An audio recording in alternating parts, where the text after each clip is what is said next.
Welcome to the thrilling soundscape of Mere Immortal. Dive into our relentless, weekly action-adventure series where superhuman entities wreak havoc, leaving a trail of chaos in their wake. If the adrenaline-fueled escapades of Metal Gear Solid, the cutthroat camaraderie of Black Lagoon, or the cynical anti-hero charm of The Boys gets your pulse racing, then Mere Immortal is your new addiction. We cater to your intrigue, offering fresh chapters every week in text and audio bi-weekly. Can't stand the suspense? Race over to MereImmortal.com to leap into future episodes and unravel the story that's keeping everyone on their toes. You are now listening to Mere Immortal, the audio serial. Mere Immortal Chapter 1, Part 2. I will now start reading the chapter. Character perspective, Zip, location, London, England. Zip scanned his card and gazed at the biometric card reader. Access granted, his virtual assistant said.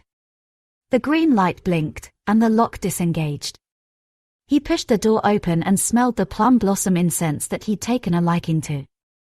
The amber gradient sundown sky beamed through his large glass balcony doors. He never closed his curtains. The light sensors activated as he stepped through the living room. He slid the glass door open and stepped onto the balcony to light a cigarette. Smoking causes mouth and throat cancer, his pack of cigarettes read. A mandatory warning that cigarette companies were to include in the United Kingdom. Zip chuckled. Yeah, right. Maybe for the mere mortals, he thought. I'll smoke until I'm blue in the face and live for an eternity. He sparked the cigarette and took a long, hard pull. 2 feet swung down from the air and slammed into Zip's chest. He hit the ground hard, coughing up smoke. Someone walked into his apartment. He forced himself up and shook off the pain. He set eyes on his attacker. A black padded mask covered her nose and mouth. She had brown, wavy hair tied into a bun. She wore tight, black tactical gear. A padded shirt and slick combat pants with holsters and knife holders. Her brown eyes showed animosity. Do I know you? Zip asked. We've met. Zip smirked. Whatever this was, it was personal. But she wasn't cold-hearted enough to get the job done. He should have been dead already. I hope you're aware of the mistake you're making, he said. Zip straightened up and tilted his neck from left to right. New character perspective, Zella Mills, location, London, England. Zella raised her arm, but before she could aim, Zip teleported behind her. His arm was around her neck so tightly that he blocked her airway. She had played out this scenario in her mind 100,000 times. What would she do when Zip appeared behind her? Just like he had done with her father. How would she respond? She slammed her mini tactical knife into the side of Zip's leg and twisted it. His cry rang in her ear. She grabbed him by the arm and attempted to throw him to the ground. Halfway through his descent, he sandbagged himself, causing both of them to tumble on the ground. They rolled on the hardwood floor, both trying to gain the physical advantage. As far as Zella knew, he could only teleport while standing on 2 feet. Perhaps it was better to fight him down here. His weight was on her, keeping her down. His hands found her neck. He applied pressure. Zella fired her pistol and heard her shots hit the glass door. Zip took the pistol from her grasp and tossed it, keeping one hand firmly around her neck. Zella poked the open wound in his leg with her index and middle fingers. Zip screamed. She pushed him away and hopped back onto her feet, standing in front of the open glass doors. She watched him stumble back onto his feet. He would use his ability again. She had to be ready. Fresh air hit Zella's face. She had lost her mask in the scuffle.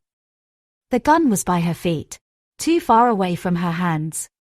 Zip eyed her curiously as if trying to associate her face with a memory. I don't know who you are, but you've made a grave mistake messing with me. And now you're going to help me set an example of what happens when you mess with an immortal. Zella took 2 soft steps backward. It must be a privilege not having to remember the faces of your victims and their families, she said. Sirens were blaring in the distance. Zella, Joe called in her ear, what's going on? Why are you engaging the immortal? This wasn't the plan, A chime went off in her ear to let her know someone else had entered the call. "Zella," came Chloe's voice. "There's a SCO-19 firearms unit heading your way. Abort mission, now. Forget Zip and forget the laptop. Just go." Zella kept her eyes on Zip and ignored the voices in her ear. Zip disappeared from in front of her. She jumped backward instinctively. The moment Zip reappeared in front of her, she grabbed him, pulled him with all her strength, tossing him against the guard railing on the balcony. Numerous times, her fist slammed into the back of his head to stun him. She made a beeline for the pistol and raised it to the back of Zip's head. A shot burst from her gun, and she watched Zip's body slump. The air was still and silent. In the distance, a police helicopter approached, its rotors beating against the amber sky.